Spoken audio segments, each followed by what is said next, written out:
Hello and welcome to Faultlines. I'm your host SHAHZAD RAZA. An in-camera meeting of Parliamentary Committee on National Security is going to be held early next week to be chaired by Prime Minister Shehbaz Sharif. It is a very important juncture for Pakistan and the people of Pakistan when a new wave of terrorism has engulfed the entire nation. Speaker Ayaz Sadiq, while talking to the media today, he pointed out that in 2021, one wrong decision was made, and that decision is costing us a lot right now.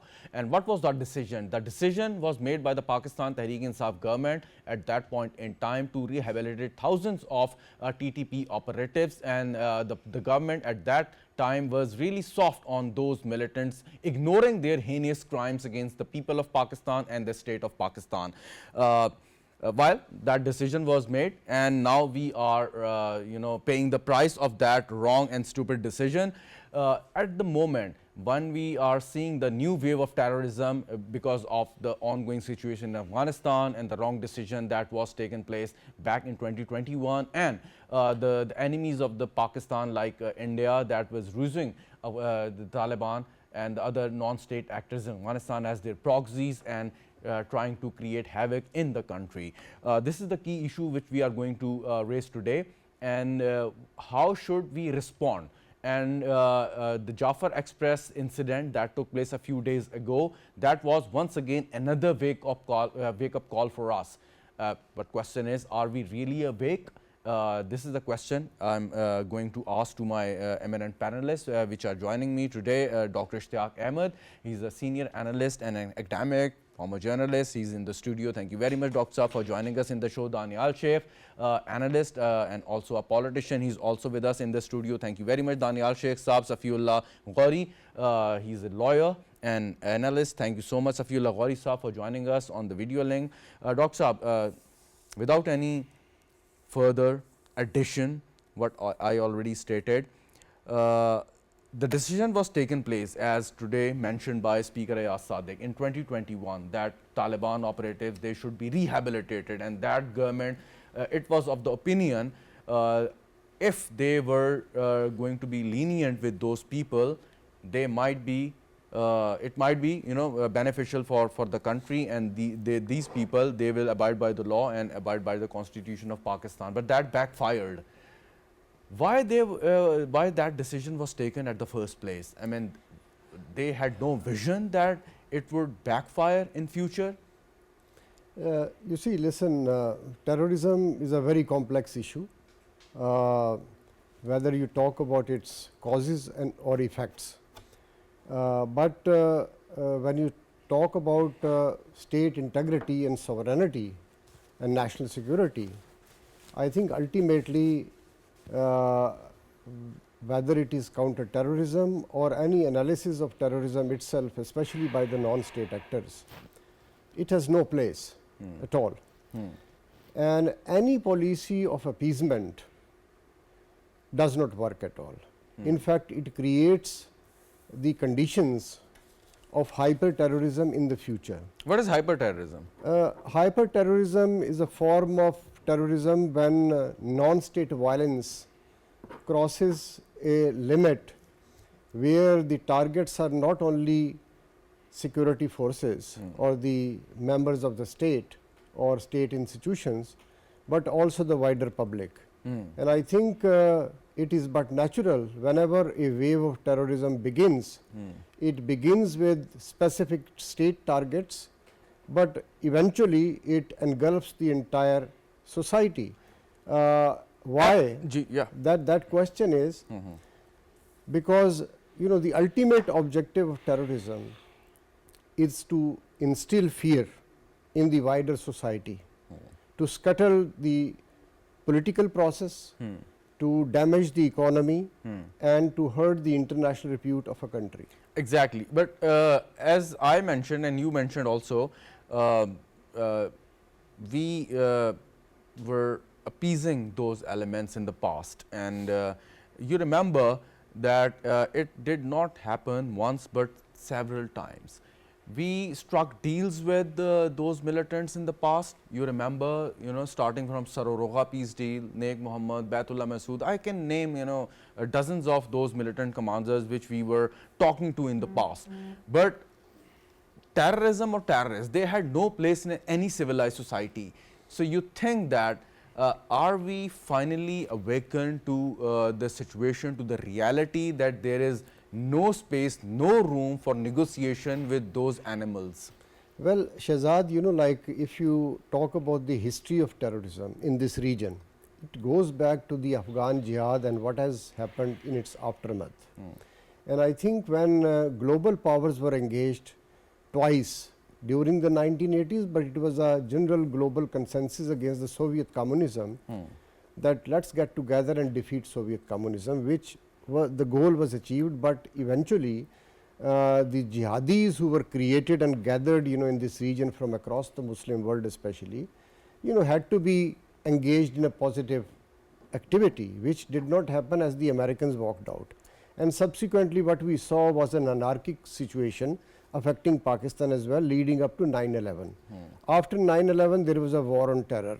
So the point I am trying to make is when global powers are engaged in this region, obviously the regional states, especially Pakistan, which shares a long border and ethnicity, religion and history with Afghanistan, a country which has been at war in the last half century and implications here also.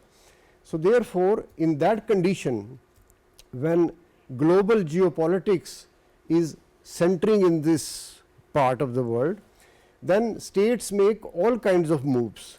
They also like try to cultivate support among the combatants to stay relevant, who are not posing a direct security threat. So are you saying that state was trying to stay relevant? No, the point that you raised was that part, like 15 years ago, if there were any instances of a peace deal that was being made as part of a whole, you know, geopolitical situation. The thing that we are talking about is 2021 and beyond. And thank you so much that you raised the point that this appeasement policy by the PTI leadership, in collusion with the then intelligence and military leadership. You are a teacher, a student and teacher of history, and appeasement never worked. Take Munich for example. But I'll get back to you on this. Daniyal Sheikh Saab, the very first question I asked from Dr. Saab, that why they took that decision in 2021 as mentioned today by Speaker Ayaz Sadiq, that one wrong decision is costing us a lot. So you must have remembered that at that point in time, that Prime Minister was time and again telling us that the civilian and military leadership were on the same page. So if they were on the same page, the decision was mutual. So there is no one culprit, but there is a cluster of culprits who made that decision, and now we are, you know, facing the consequences of that decision, wrong decision. This is when you by this question, I just remember an incident. Once I was watching television, and a politician from PMLN was sitting. This is before 2021. This is when the People's Party was in the federal government and ANP was ruling KPK. So one of the politicians from PMLN said that now it's high time we need to negotiate with the Taliban in Swat, and there are children and this and that, and he was defending them. So a politician from ANP who belonged to that area, Swat, he said that they've burnt down my house, why don't you come and talk to them? See, the whole, if you go back in history a bit, during, when you talk about the military, during Pervez Musharraf's time, there was an ownership of the war on terror. People didn't give it ownership. And because of that, as a layman, I'll tell you, in my hometown, in my village, when martyred soldiers would come, people were confused whether to go on their funerals or not. And when democracy was restored, and when President Asif Ali Zardari and ANP together, they sat down in 2008. There was a Swat deal that they made. There was a lot of criticism on that, but the purpose of that deal was to expose them, that their agenda is not what they're claiming. And after that, whenever a martyr would come, a soldier or an officer would come, masses would go and pay their respects to them, because everyone, basically the true face of Tehreek-e-Taliban Pakistan was exposed. Like Dr. Saab was just telling us, see, I personally believe that there's a big difference between the Taliban who fought the Soviets and the Taliban who are functioning within Pakistan. There's a huge difference. They just, see, that was basically a Pashtun dominant movement. Now if you go back in history, if you look at the time of our partition and even before that, after that, There was a massacre of Hindus and Sikhs in Punjab. So Their properties were vandalized. Let me just finish. Do you still strive to the argument of good and bad Taliban? If you're saying that the Taliban fighting war against Soviet Union were different than those fighting the state of Pakistan and killing the people of Pakistan? Well, let me see. Basically, as far as their ideology was concerned, yes, it's debatable. Because see, Russia, we could say they weren't after the mountains of Kandahar and Kabul, they were after the hot waters of Pakistan. We did not have a choice. As far as that breed of people that was created, like Dr. was just telling us about fear. See, now those kids were brought together in madrasas. Those jihadi manuals were printed by the University of Nebraska. They were kept in an environment, a fear-based environment. Those kids were brainwashed, I agree. Later on, it was very difficult to integrate them because at a very tender age, they were taught a very fundamentalist approach of Islam. But coming back to that movement, that Taliban movement, like I said, was a Pashtun-dominant movement. And even today, the ruling Taliban in Pakhtunkhwa, in Afghanistan, they're an ethnically Pashtun-dominant movement. Whereas these Taliban, this is a cluster of different, like TTP, most of their top leaderships are from Punjab, southern Punjab, and their agenda is very different. Like I was telling you, in Pakhtunkhwa at the time of the partition, even today Sikhs and Hindus live there, they do their businesses. So this is a message that the society, the Pashtun society is you are absolutely right that the terrorism doesn't belong to any ethnicity or any religion. Of course, I agree with you on this. But as far as the Taliban are concerned, fine. They were not the enemy of Pakistan. I agree with you at that point in time, and they were fighting the war, of their own freedom against the Soviet forces. Absolutely. But if they are giving a safe haven to the enemies of Pakistan, the people who committed serious and heinous crimes against the people, children, state of Pakistan, and now those people they are still living in Afghanistan. They have their sanctuaries over there, planning the attacks, coming here without any interruption, going back after committing the crime, then we are justified in asking the question that what exactly are you doing? Well, here's the question. See, now these Taliban you are able to approach. Our top political leadership, military leadership visited Kabul. They went and met them. They had negotiations. Earlier they were in Qatar. The famous cup of tea. Famous cup of tea, exactly. So now the point is, whereas TTP, it's faceless. It doesn't have a face. See, to address, by just using force, you cannot address terrorism. The only way that you can address terrorism is by, first of all, the clergy has to sit together and they have to explain that this is not Islam. Like the greatest example, that's the ideal recent most example that I'll give you is what happened in the Jamia Haqqaniya.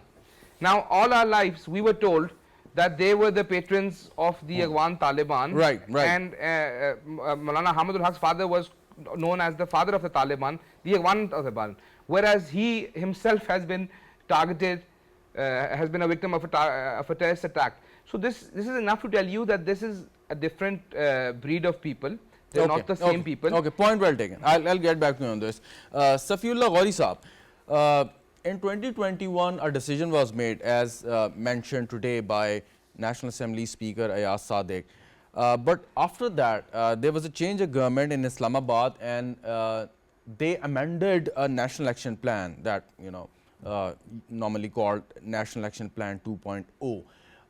But there was argument on the claims and the implementation of National Action Plan. Back when National Action Plan was agreed upon among all the political parties, and then there was the second version of National Action Plan. However, people argue that the implementation left more to be desired. So I would really like to ask you that where exactly we were missing in achieving our targets. What were exactly the points where we really struck? I think this is such an excellent question, Shahzad. Thank you so much for this question. And you have hit the nail on the head. So I think the problem starts with the National Action Plan and ends with the National Action Plan. In 2014, we gave the sacrifice of our own children in APS, after which it was decided that we will never have terrorism again. We will crack down on terrorism. A National Action Plan was made. It was a 20-point plan. the 20 points that are still being discussed. I was just listening to the fellow panelist Daniyal talking about how the clergy should sit together. Well, this is what the National Action Plan says. It has said that for over 10 years now. It was in 2014 that the plan was passed. Since then, it has failed to produce the consensus amongst clergy, despite the fact that meetings were held. And what has happened as a result now is, Shahzad, that the National Action Plan has become increasingly so irrelevant that because nobody listens to it, nobody wants to participate in it, that in the last 4 years, only 4 meetings of the National Action Plan were held. Only 4 meetings. And during the PTI government, no meetings were held. So even the meetings that were held in the last 2 years were just very cursory formality meetings, one meeting per annum where you sit down, have tea, have some samosas, discuss whatever security issues there are, go back home and say that everything is hunky-dory and great. This goes on to show that the National Action Plan is not working. The fact that we try to bring the people together. What did the National Action Plan say? It said that we are going to have to re-educate the people. It said that we have to involve the clergy and generate a debate amongst them to figure out what true Islam is. Here's one question. Ghauri Saab, one question. Sorry to... Just one thing. Just to complete one last point. It said that we are going to give extra credence to the governments of Balochistan so that we can tackle BLA. That has been done under the National Action Plan, and still we see this menace. Now, sorry, I'll take your question now. What was it that you were saying? All right. So the National Action Plan was formulated after that tragic incident you pointed out, the Army Public School, Ahmedabad, when that took place. And it was, that was the incident that shook the entire nation. My question, National Action Plan was a vision, that was a roadmap given by the federal government or the state to all the provincial governments, right? And after the 18th Amendment, maintaining the law and order situation, giving the maximum security, a best possible security to the citizen is the responsibility of the provincial government. So the National Action Plan was crafted, it was, jotted down and then given to the provincial government. It was responsibility of the federating units to implement the National Action Plan in letter and spirit. So even if there was a meeting or there was a no meeting, if they were eating samosa or was drinking chai, that is something else. But why the provincial government, especially the KP government, failed to implement the National Action Plan in letter and spirit, despite having hell of the resources during the last 14 years? Yeah, I have to first commend you for asking really good questions. Honestly, these are very, very potent and very incisive questions that you are consistently asking. And you have once again, asked such an amazing question at just the right time of the debate. The fact of the matter is that the KP government is 100% responsible for the implementation of the National Action Plan and also for its failure afterwards. The fact that the National Action Plan is not producing any results is because the epicenter of terrorism is KPK. That's where all the terrorists are coming from. Even right now, even when you look at the recent incident that took place in Balochistan, terrorists came from Afghanistan via KPK. So KPK has been a problem. And what is the KPK government's response every time? March on D-Chowk, do a dharna, attack Islamabad, instead of addressing the terrorists within their own land, people who are sitting there creating all of this menace. What they're doing is in fact even worse than that. I see the actions of the KPK government as pure treason because they're appealing to those people. They're telling those very terrorists that we have been trying to take down that they should join them in anti-government marches. And we have seen evidence of that. We have seen them saying, the chief minister is saying that they should take up arms. So it is horrific what the KPK government has done. And furthermore, it is the failure of the Pakistan federal government and of the intelligence agencies and of the security agencies at large to have not taken the KPK government to task. I honestly think that people in the KPK government who are responsible should get arrested. There are security people within KPK. There is a chief minister. If the provincial government read KPK government is not doing enough or doing something which is not constitutionally allowed or violating the constitution of Pakistan, what the federal government can do about it? I'll tell you. This is a very simple question. The chief minister KPK, when he was told that he is not doing enough and that he needs to take a stand, he said, we will have our own foreign policy with the Taliban. We are not going to listen to the foreign policy of Pakistan. What choice does the federal government have to do something against the provincial government? I will tell you. Yes, I will tell you. File an Article 6 complaint against him in the Supreme Court, get him arrested, have him sit in the Supreme Court and answer all of these things in front of the people of Pakistan. How can he sit in Okay. his chief office behind that desk and try and say all of these things that continue to cause so much damage? We are losing people. Do you know how many people we have lost? 11,000. Imagine 11,000 people. I can understand what you are saying, but just hold on here and let me ask Dr. Ishtiaq here. Dr. Saab, the KP government and you know the dilemma of Pakistan is that we were really happy and proud to delegate powers to the federating units when we passed the 18th Amendment, and there was a much fanfare and the happiness and rejoice among all the parliamentarians at that point in time, and you must have remember. But what happened here, the province, especially the KP, the Khyber Pakhtunkhwa province, it failed to develop its capacity, or there was a government afterwards which were not really ready to act according to what enshrined in the constitution or the vision of the forefathers of Pakistan. So what I was telling Ghouri Saab is 600 or almost 600 billion rupees were given to the KP government from the national exchequer, extra money, to improve their counter-insurgency campaigns, to improve the capabilities of the civilian forces over there. But that huge amount was squandered or misused or mismanaged. I don't know what exactly happened, and the Prime Minister asked the very same question to the provincial government. So how can we hold them accountable for the mess they already created for the last 10 years, and still they are yearning to invade Islamabad time and again, once again, to, I don't know, achieve what? Well, I think as far as the National Action Plan is concerned, I think it was a good document. Its revised version was even better. I think it's a collective failure of the state of Pakistan and the successive governments till today, ever since 2014, that we have not been able to implement the National Action Plan. And I think reasons go far beyond this KPK versus federal government or the lack of capacity. It has to do with political stability, the absence of political stability, the economic stability, the gradual decline of our diplomatic profile during this time, because if economy and politics is not stable, then obviously country's stature regionally and internationally is also affected.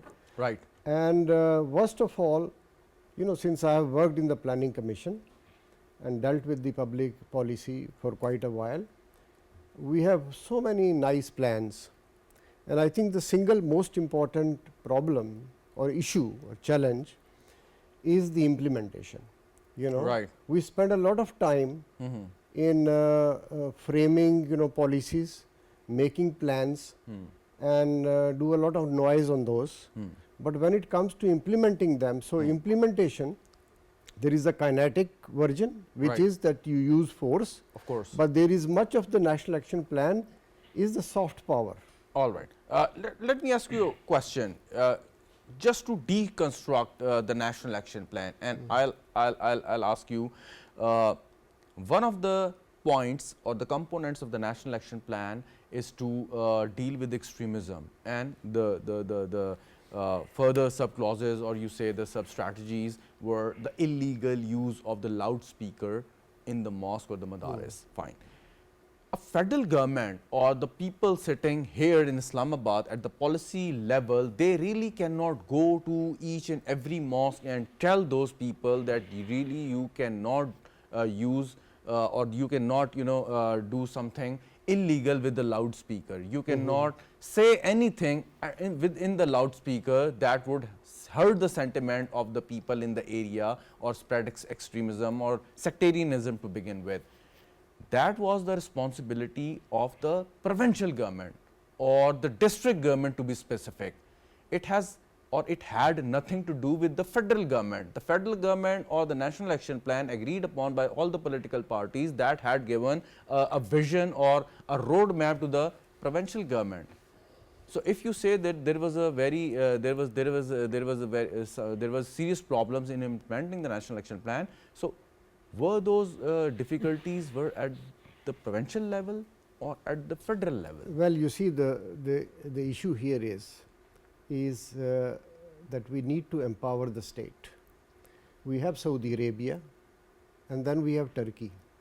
These two countries have also faced extremism issue during the same period as Pakistan has faced, like pre-79 and post-79. Post-79, all of these countries have suffered, including Pakistan. Why is it that in Turkey there is only one Jummah khutbah, you know, all across Turkey in all the mosques, same document, and the same in Saudi Arabia. And Saudi Arabia, in fact, in the last 10 years, right before our eyes. If you say this, the people will say that you are arguing because you are arguing No, for I'm the saying rolling back of these 18th are Amendment. these are only very. This is one is the inheritor of the Ottoman Empire, Yeah. namely Turkey. Then Saudi Arabia is where our heart is. No, but sir, they have a very centralized government. But here Listen, we have. which is why I'm saying that you know they are also ethnically diverse. They are not, they do not have single ethnicities. I That's said fine. you know like this is an outcome of a weak state. So we need to empower the state in Pakistan so that it reaches out all across. Does it mean if we need to, then we should or we must amend the No, the constitution? empowerment. No, the empowerment takes place in many ways. Sometimes you build a strong centralized setup, Okay. and sometimes if there is too much diversity, then obviously What's you your best take on this? decentralize. What's your best And take I on think this? we need to create a balance because Pakistan is located Okay. in a region which is you know like full of conflicts. All right. All right. So in this zone of conflict, we need to have a strong state. Now this strong state does not mean that it should be oppressive state. What I am trying to say that ultimately the problem of terrorism will be resolved if we are able to overcome the problem of extremism. It will be resolved if we are able to achieve political stability and economic stability. When you say strong state, do you mean a strong central government? Not necessarily. Not What I am necessarily. saying is 18th Amendment was a good thing. Okay. The only problem again with the 18th Amendment is that it has not been implemented fully. And the role of non-implementation, I think I will buy your point, I think it falls on the shoulders of the provincial governments. So that task can be Yeah. taken back by the federal government No, at some I don't stage? think, you know, Maybe. if something has led to provincial autonomy, parliamentary supremacy, independence of the judiciary, these are very good things. Very Why right. not? Very right. But the problem But that did they this benefit? Did they benefit the the common problems people? that this Did they amendment- benefit? Did they benefit? Did these steps benefit the common people or not? Well, you see the problem again when it comes to say resource allocation from the planning commission's point of view. Yeah. The provincial governments are not willing to share the benefits, economic benefits, Yeah. by denying the people, the grassroots population, the opportunity to have local government. You see the problem is very complex. So extremism fine, but it will take as long a time to Right, reverse right, extremism right. as it has taken to bring extremism in this country, which is a 40 plus years period, you know, that we are talking about. Very right. Daniyal Saab, you want to say something? Yes, earlier you were mentioning that the soil of Afghanistan is being used against Pakistan. When NATO was in control, and NATO was an alliance of 32 countries, and 32 countries had their military presence in Afghanistan. Even at that time, we had the need to build a wall to stop the influx of unwanted people. See, the government at that time was limited to Kabul. There was no government outside of Kabul, despite the military presence of 32 countries. Most of them were first world countries. So having said that, see, as far as implementation is concerned, as far as policy is concerned, as far as implementing the law is concerned, I don't think that is the solution. The solution to terrorism is to educate the people about what Islam is. The whole essence and beauty of Islam is coexistence. The whole beauty of God's creation, Allah's creation, is its diversity. Me, you, Dr. Saab, all of us, we are so different, yet we coexist. So any believer or any person who's following Islam, a Muslim, who doesn't believe in coexistence, how If- should now we, if how I should say- we if I was think to of say- him or her or deal with them? See, How should now we deal with them? there needs to be a national consensus on this. No.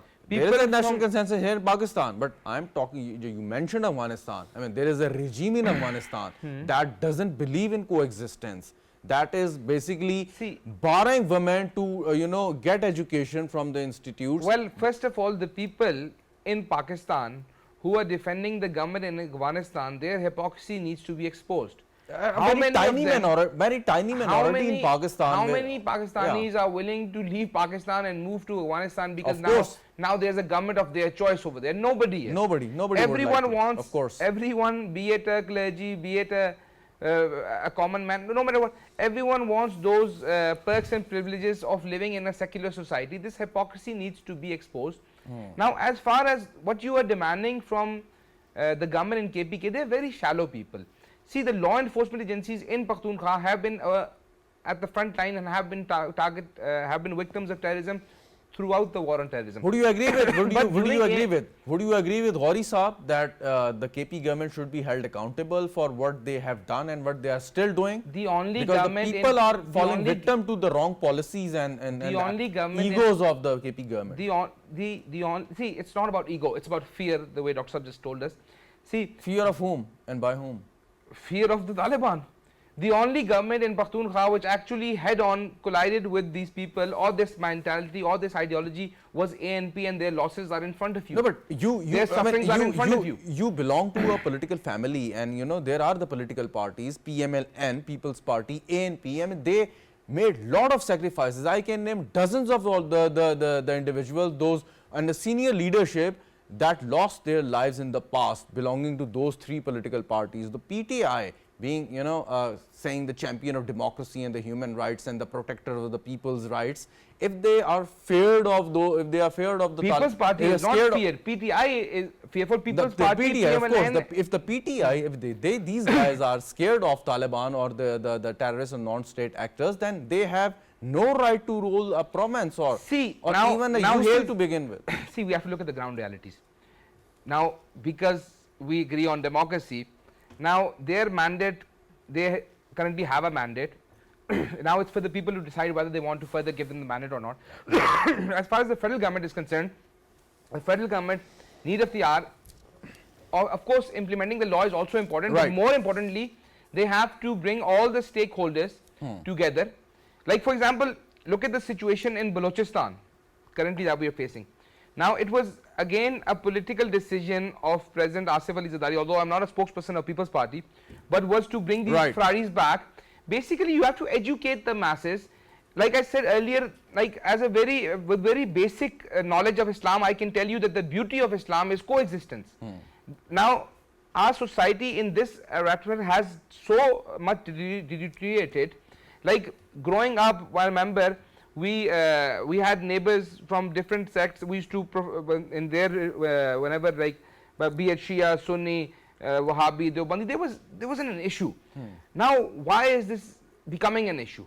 Why is society? So this needs to be addressed. This is This needs to basically be very a problem important. Very of important. ideology. This needs to be addressed, and for that we need And more than political. addressed, it needs to be exposed. These people, Of course, this of hypocrisy course. needs to be exposed. Hypocrisy needs to be exposed, and Without we need, this, no we matter need, how much of how course, much and force we you will need use, we need national unity. I mean, this is the high time that we need national unity. Ghouri Saab, all political parties except one, they are ready to sit together. Have another consensus document to deal with the new wave of terrorism. You remember when after the APS, the Ahmedabad public school attack, all political parties were together, but then there was a change in the political scenario, and one political party it abandoned other their political colleagues and took an entire weird and different path. And now when we need, the nation needs when this is a high time, we need the political stability in the country and the harmony among major political parties. But one component is missing, and that component is Pakistan Tehreek-e-Insaf. You call it a political party, you call it a pressure group, whatever, but it's a reality. They have one provincial government in a very important and a province that is basically a frontline province in the war against terror. And as they say, the united we stand and divided we fall. So should we blame them that they are basically trying to divide the entire nation and as a result of that policy or whatever you call it, a conspiracy, the entire nation would suffer or ultimately fall? Yeah, so I want a good question. PTI, of course, carries the bulk of the blame. There is absolutely no doubt about the fact. They are in KPK. KPK is where the majority of terrorism is.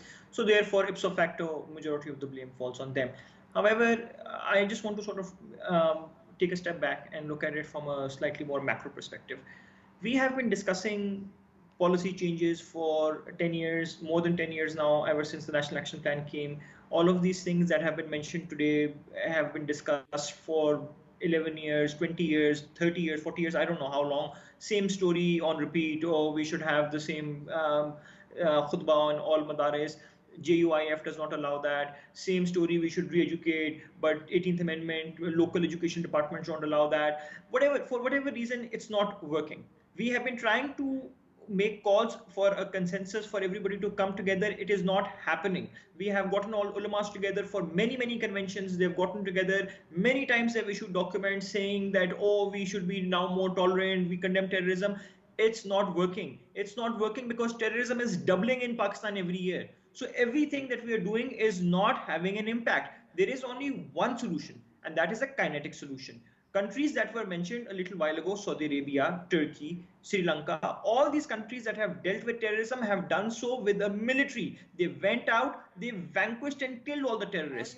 And we did too. We did too when there was The Zabihah. answer. Are you saying that only brute force is the answer to all these Yes, problems? I am saying that now the time is gone. We cannot sit together anymore. We have called PTI to the table so many times recently in the last 2 years for just developing basic consensus, basic things like, oh, people should have access to clean drinking water. They're not sitting on that. Sorry, sir. Point well taken. Any recommendation, Dr. Saab? Any recommendation that Well, how should we you go know, about it right now? This argument that Saudi Arabia and other countries have done it only kinetically, I think is factually wrong. They have a very widespread and in-depth counter-terrorism policy in which countering extremism is far more important than countering terrorism. And I think much of the things that we need to do falls in the non-kinetic domain. This is where we have failed. And let me also come to the point, you know, the reason we are discussing this subject is because in recent days, we have re-entered the stage of hyper-terrorism. And I think it necessitates, you know, extremism will take a long time, but we should be serious about it now. Okay. And secondly, I think if we want to use force, we should use force with a purpose, you know, with a specific purpose. You know, there is ethnic terrorism, there is religious terrorism now. Right. So both of them somehow have aligned themselves as well in a couple of years. And this terrorism also finds a harboring places in the neighborhood. So this again necessitates a very resolute kind of a diplomacy, especially with Afghanistan, and So then gearing up diplomacy So it has to in be the region and it has to be an internationally. ideal mix of the kinetic Yeah, operation Matlab and, you and, can't, and you know, the the soft use approach of force to alone deal with the will always backfire. issues, Ultimately, this critical is a issue of political extremism. issue. Of course. This is a political issue. It will be resolved All right. politically. Thank you. Sorry, I am really short of time. Thank you so much for your valuable time and coming all the way to the studio. Dr. Ishtiaq Ahmad, Daniyal Sheikh Saab, thank you very much, and Safi Ullah Ghouri Saab. And viewers, we need to be very clear in our approach, policy and strategy. There is no room, very little room of repeating our old mistakes and no room of making new mistakes. And let's be together, stand together. I mean, that is the only thing we can defeat all those forces which are out there to destabilize Pakistan and hurt and destroy the people of Pakistan. I mean, we should be united together. I mean, that is the only message that we can spread all over, despite our political association, despite our religious association, because here we are the people of Pakistan. Thank you so much for watching. Good night and Khuda Hafiz.